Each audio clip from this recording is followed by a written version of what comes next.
This e-learning course is designed to give you a basic overview of malarial morphology in the blood film. It also covers some essential principles such as the pathophysiology of the disease and an overview of laboratory methods. This will provide a foundation for the detailed study of malarial morphology. This course is aimed at a range of people, including laboratory scientists, hematologists and pathologists. We appreciate a wide variation in resources and approaches that exist amongst different laboratories. Hence, this course is not intended to be used in place of local policies, but provides an understanding of the key topics in the diagnosis of malaria. The treatment of malaria, however, is beyond the scope of this course.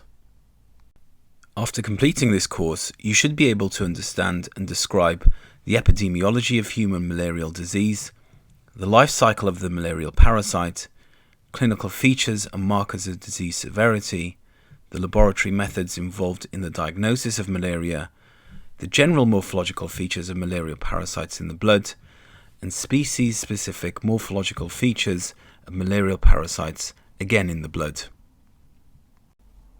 Let us first look at some basic principles, including the epidemiology of malarial disease. Malaria is a disease of variable symptoms and severity caused by the Plasmodium genus of parasites. It is spread by the female Anopheline mosquito. A mosquito bite into a human introduces the parasites from the mosquito's saliva into a person's blood. There are 5 recognized species that cause disease in humans: Plasmodium falciparum, ovale, vivax, Malaria, and Knowlesii. Each of these have characteristic epidemiological, clinical, and pathological features. One common feature is their presence in the bloodstream, making the blood film examination a vital diagnostic test. Before we delve into the morphology of malarial parasites, we will look at some key principles central in the diagnostic process.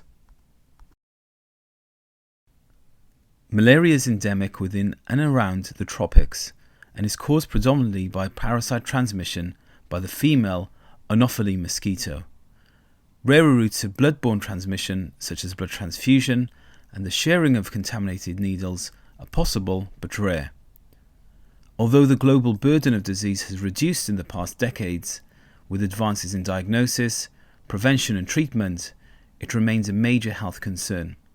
In 2017, there were an estimated 219 million cases globally. As a result, there were 435,000 associated deaths, with approximately 80% of these focused in 17 countries in Africa as well as India. These deaths are caused almost exclusively by Plasmodium falciparum and Plasmodium vivax, with the majority caused by Plasmodium falciparum.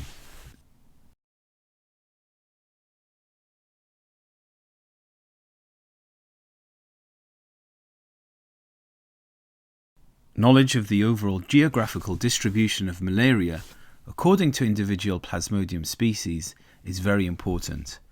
Along with an accurate travel history, this knowledge helps in establishing a diagnosis and supplement laboratory investigations.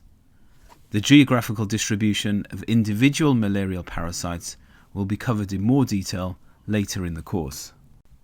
Due to the temperate climate and advances in prevention in areas outside of the tropics, especially in Europe, cases of indigenous malaria have been eradicated. Therefore, when malaria is seen in these eradicated areas, it is imported from endemic areas. This is usually due to individual travel from an endemic area. An alternative route, also known as airport malaria, is recognized. This is where the Anopheline mosquito is imported from endemic areas to airports and the area surrounding it. Here it infects individuals without a history of travel to a connected endemic area. This concludes the first part of the course. In the next section, we will look at the life cycle of the malarial parasite and review the main clinical features of the disease.